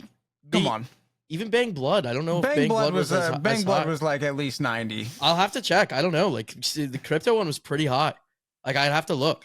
Like, seriously. Nah, I think it's definitely Bang Blood. I'm not gonna lie. You think? Okay, maybe I'm wrong. I think so. Okay, maybe Bang I'm Blood wrong. was fun. Bang Blood meta was fucking insane. Bro, like that. Bang No, Blood was Everyone was stupid. running that shit. Everyone was running that shit. Especially when the Digi was out. Like, everyone was using Digis and Bloodhound. Like, that shit was big. Well, then that's why I'm even thinking, like, at the very least, then the cat Bang Seer meta. I know Split 2 playoffs. Do you remember what you played at Split 2 playoffs? Because you guys had, like, that was where you finished like top 6. That meta, whatever you guys were running, you're playing Bangs, Cat, and I think Seer, and yeah, and I think before that we were playing Horizon Seer Cat. I'm pretty sure. those metas actually, like, also too might have had some high pick rates too, like up in the 80% with the second character there. So maybe I am wrong for sure. Yeah. Do you have a favorite? Do you have one that you wish we could just go back to right now, even if you weren't playing at that time? I feel like it's too like cringe now, but I feel like that Pathfinder Watson Wraith meta. Oh wow, That was like very fun. You and every other person we've ever asked. They always say the meta- same You're thing. not Bro, it's cringe. just That's literally the only It's just answer so that people get. nostalgic, bro. I mean, what you want me to pick? Fucking Gibby, Octane, Bloodhound. That meta was so fucking cringe. Like, why the fuck did we even create that meta, bro? We were able to just Octane pad light years away with no fucking sound. Gibby bubble launch onto somebody that just couldn't hear us and just fucking insta die. Like, that shit was boring. And then Gibby Caustic Valk, that was even more boring. Valko, slam a spot, drop fucking Gibby bubble, drop Caustic Gold, use shotguns. Like, that meta was so boring. that wasn't even a good meta. Clearly, they got picked apart the minute someone played Seer and played a scan character again. Yeah, that shit Like was, an and then instant- Seer was boring, bro. Even though I fucking loved Seer was even boring. That shit was boring as fuck. I low-key thought you were gonna say Seer was your favorite meta because of no, how no, no. much you were. It Dude, was one of my favorite characters to play. I saw you playing Seer in pubs, and I was like, "This man is." No, I just liked a meta where you were challenged to like rely on info just by looking at things, not like seer scanning, wall hacking. All those metas that included wall hacking were not as challenging. They're very boring. They're very stale. And I feel like, I mean, of course, you would get ratted on so fucking much now. But like back in the days, nobody was really ratting. They were like playing the game out like as best as they could, and were like, it was challenging. Like if you watch all the old VODs, like no matter how nostalgic it is, I feel like it was way more challenging. You know, Pathfinder zipping places, fucking setting up Wraith portals, setting up quads and gens, you know, setting up in buildings. Endgame got super fucking, you know, not only congested, but like it got really competitive. And I felt like we don't really have that anymore. Like, yeah, sometimes it gets congested, but like other times, you know, a lot of teams are just dying on edge, you know, just random fights just going off. And I feel like it, you know, adding the wall hack meta or like wall hacks in general allowed for that to happen, which is fine. It's really good for the gameplay. But I still think, you know, Pathfinder Watson Wraith is a fucking favorite meta for sure. We got so close. People were running both Watson and Pathfinder at EWC. You're just one character away. One character, Wraith. DSG and then even Legends at this tournament were trying to bring Wraith back, but they couldn't do it. Yeah, no. Speaking of like a meta that was completely just overrunning everything, we got the Akimbo Mozambiques. We got just every single team running that gun. Every single team. How was that? That must have been fun. That must have been a good That time. gun is so fucking broken, bro. Like that gun literally needs to be banished from the earth. Like I don't know how we got such a broken gun. I don't know what caused them to do this. Like if Jay Beebs is watching this shit, bro, this shit should not be allowed, bro. Like why the fuck are we including double Mozambiques with fucking gold bolt and hammer points? With hammers. Yeah, you're able to get that shit with hammer points. You're able to get gold bins. You're able to get fucking that shit from a mythic bin. Like, what the fuck is this shit, bro? What are we playing? We're just trying to, like, create, like, the fucking overpowered method or something. I don't know. Call of Duty time to kill. I think is their goal. Just insta-die. It felt like an SMG. It felt like an SMG meta, but with shotguns is the way I've been saying. You swing a team with triple Mozambiques, you're just insta-dead. There's, like, no point of you even trying to, like, do anything. Yeah. Dude, and especially with how, like, on the same page you are in the comp scene, like, they're annoying to play against in ranked. But dude, if you're ever getting shot at by two people who have them, it's chalked. I pulled up on Gibby, shot one PK shot. I got hit by 6 Mozam shots. And then you have nothing but Newcastle. So every time you just chow them and you just see them throw a Q in front of you, you're just like, I might as well just fucking die. I might as well just die, bro. They're just going to peek out of the fucking queue. And they have the advantage because they'll just fucking insta-kill me. Like, I will say Mastiff, though, slaps. Mastiff slaps. Mastiff that shit is fucking so good, bro. So good. 60 pumps from afar, bro. That shit is pumping, bro. That shit is so good. That shit is really good. Once the Mozams get nerfed, the Mastiff is going to have its time to shine. And dude, and even the Eva. The Eva has the highest time to kill. It's just they're two guns that just nobody uses because the Mozams are just the Mozams. Yep. Mm-hmm. Okay, I even double checked just because I wanted to see what the rates were. I was 1,000% wrong. I never denied you guys. Actually, I knew you guys were right. I was 1,000% wrong. It was 90% for both those for those two characters. Yeah, that being said, I was like, you are cooked. No, I was. I'm definitely recency bias, jaded on that. But Mozams, I 1,000% know biggest discrepancy on any LAN of a single gun being used. The last time it was like R9, like 976 kills to CAR 500 kills. This was literally like 1,200 to like 300 the next gun. Like, it's crazy how clear every person in this LAN was using that gun. It was nuts. It was absolutely insane. And like you guys said too, I don't know if they ever intended for the loot reset thing to be as strong as it was, but giving the gold bins to a meta that has Newcastle in it was just the worst idea of all time. Every Newcastle had a gold knockdown. Every single one had a gold knockdown. And it was just insane. Like the loot reset arguably might be one of the worst changes that they made, other than the crypto changes in the Mozambique Akimbos. Because I think they've been trying to push edge meta. Yeah, they've been trying to push edge type meta for a long time, and I think the loot bins kind of like encourage you to stay on the edge to get that extra gear.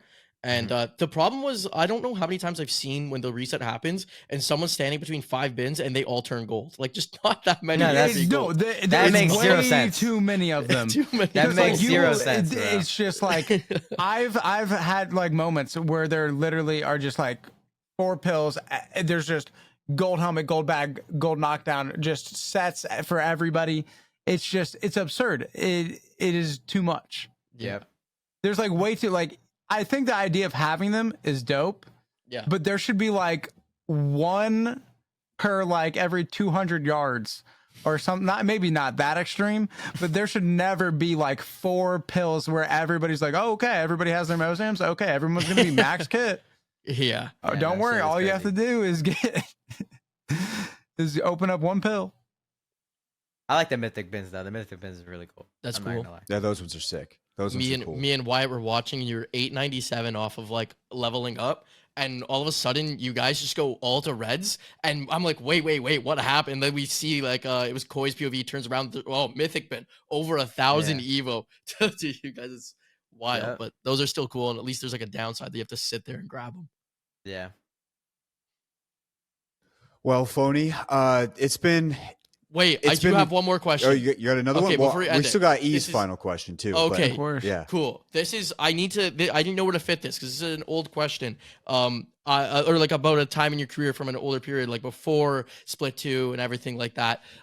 So I gotta ask this. I have Greek side of this story. I know you guys are really good friends Oh today my and fucking everything. gosh, I bro. need to ask this because I've talked to Jesus Greek about this. Christ, bro. I Not made a this shit video again, bro. I need to know from like I haven't asked you about it because I've talked to Greek about it and he brought this shit up and I made a video and I put it in there. But there was one point where you got under Greek's skin really a big time. It was year 1 champs, you, Fury, Rambo, and you guys dropped at what's it called, Epicenter. Happy. And this guy was at Refinery. He tells Yeah. me he had a plan to get away from every single team, get his team to zone, and he thought he had a chance of winning some big money at the year 1 champs. Until you decided to switch to Revenant and full sent him at the beginning of every single game. You took him from 5th to 15th in that lobby. Okay. Let's hear Okay, it. listen. To be fair, if you were to ask Monsoon, every time the team that landed Epi during that meta, during any of that time, if a team was landing Epi, they were 100% sending a Refinery every game. Those two POIs are basically like, it's basically like including Big Mod and fucking Stacks. Epicenter was to be included with Refinery, and if Epicenter didn't have Refinery, then Epicenter was sending Refinery no matter what. Mm-hmm. And so we talked to Greek before that, and he was like, "Yo, are you gonna like send us every game? Just let me know." And I was like, "Nah, we're not gonna send you every game. We're not gonna send you every game." And I was being dead serious. You gave him the first 2 games you didn't, so technically you told the truth. And I was being dead serious until we needed points. And then everyone on the team agreed to ape the fucking Refinery team. And so I was like, "Yo, are you guys sure about this? Like, should we actually do this?" And we're like, "Yeah, we should do this." And I was like, "All right." So we switched to Rev, we switched to Octane, and we started sending them bitches. We started sending them, bro. Hey, fuck it. We started sending it, bro. And guess what? We both got killed for it, but it's fine, bro. It is what it is. It gave him a B-stream career. It's not like, I tell him this every day, bro. It was meant to be, bro, because he literally got a B-stream career off of it. If not, he still would have been playing in fucking Pro League right now, somehow being miserable. So, hey, No. bro, it was blessed for it to happen, bro. After that, he literally stopped playing comp and started doing B-stream things with Wig and found an opportunity there. I was like, bro, hey, I helped you. Hey, I helped him, if anything, bro. He should be This- thankful. This man owes you for sure. Like you sent his. You said, buddy, your time was past. Get to the watch parties. Yep. That's hilarious. That's Yeah, gold. No, That's he, golden right there. I remember asking him like, tell me what was it like competing in that championship final. He's like, okay, listen, Phony's my boy, but and he went in and he's told the story like 3 times since. Yeah, he has, bro. He does it time I every watch the video. Every day he says it. Gets a lot of Beautiful. practice in. Yeah. E, you want to hit him with it? Yes, but before I hit him with before I hit you with the question that we ask the people who are on for their second time, I gotta know. So like obviously things are going to be looking a little bit different now because you have some downtime, but like when things are like leading up to like a tournament, say like 2 weeks out before a tournament, what is the day in the life of Phony look like, balancing all of the different things that you have going on? I would say I'd wake up, and if I'm not going for a walk, I'm probably just cooking breakfast with my wife. I get her, she gets ready for school, and I technically, most of the time get ready for work, considering we have like scrimmages, scrim for probably 3 to 4 hours, and watch the VOD of the next scrim block or play the scrim block, and then watch more VODs after, or my own VOD, and then after that, sometimes I play R5, sometimes I don't. If not, I'm ranking. And then after those 3 4 hours of ranking, or playing R5 or watching VODs or doing whatever I'm doing that's work related, I decide to get off. Either try to go to the gym. If I'm fucking feeling lazy, I don't go to the gym, and I just clean up around the house most of the time. Take the dogs out, feed the dogs. Wait for the wife to come home. Either make food. If I don't make food, I go to the grocery store. If I don't go to the grocery store, my wife comes home at the exact same time. We're cooking food for the family. We eat. We decide and plan what we're gonna do. Either the next day or for the week, or if anything we have planned that day, we do that day. And that's basically the standard day. Like, unless something fucking happens randomly, but Mhm. that's literally the standard day. That's Not some really good much. balance right there. Yeah, not really much that goes to it. After that, I pick up my father-in-law like at work at 9:30, 10 p.m. literally basically every day. We stop by our gas station. He gets his local, like his fucking daily beer. We come back home. We either read a passage or we pray. Then we still discuss what we're gonna do the next day, what's planned for the next day, and just go to sleep. And then we just fucking wake up the next day and just most likely either repeat the process. I would like to say sometimes at night I do like not. I don't think it's necessarily called meditating, but I do sit in silence, like for a brief period of time, just to let all my fucking thoughts that I have in my head just go fucking wild, because I carry so many thoughts in my head throughout the day, and it kind of like there's too many voices in my head. I'm not fucking going crazy, okay, guys? But there's too many voices in my head. That's how I was thinking. During that time, it like gives me a sense of peace, letting them all go at it, like to discuss whatever they want to fucking say, like in my head. Because I have them all bunched throughout the day, and I feel like if I just let them, run wild and let them say whatever they have to say, and then the next day it won't be as chaotic. Got you. Sounds like a balanced day. No. All right.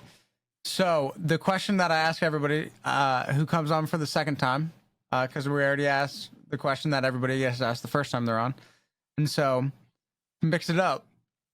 So, when was how long ago was the last time you were on Bro, here? it was almost 2 years. 2 almost a years? full 2 years ago. All right. So in that past 2 years, what has been the most important thing you've learned from last pod to now?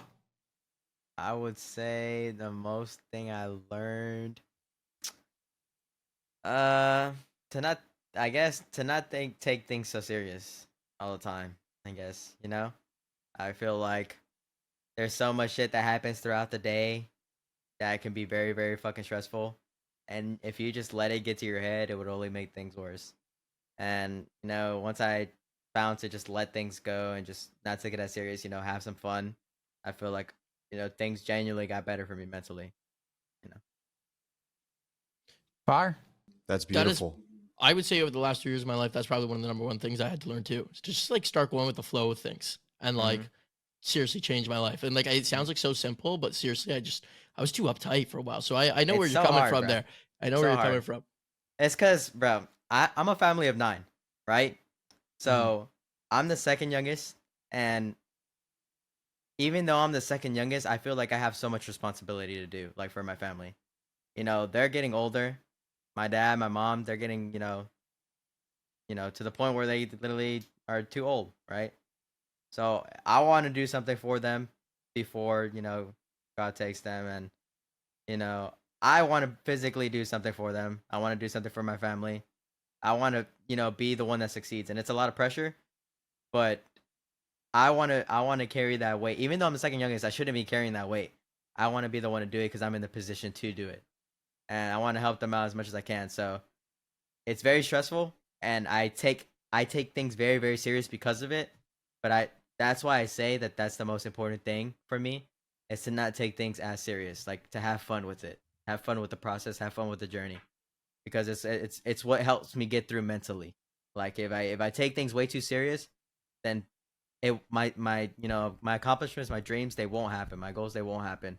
I will literally just crumble in my own mental. I'd start fighting a mental game that I shouldn't be fighting, and if I definitely don't have a big enough support system to handle that, then I'd be fucked.